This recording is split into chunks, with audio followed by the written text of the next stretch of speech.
చందనం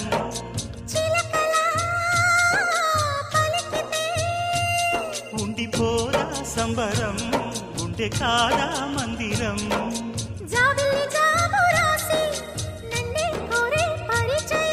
పున్నగ పూలు పూసే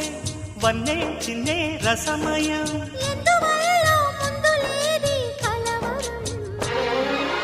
అగిరి పడిన పెదలికేంటి అర్థం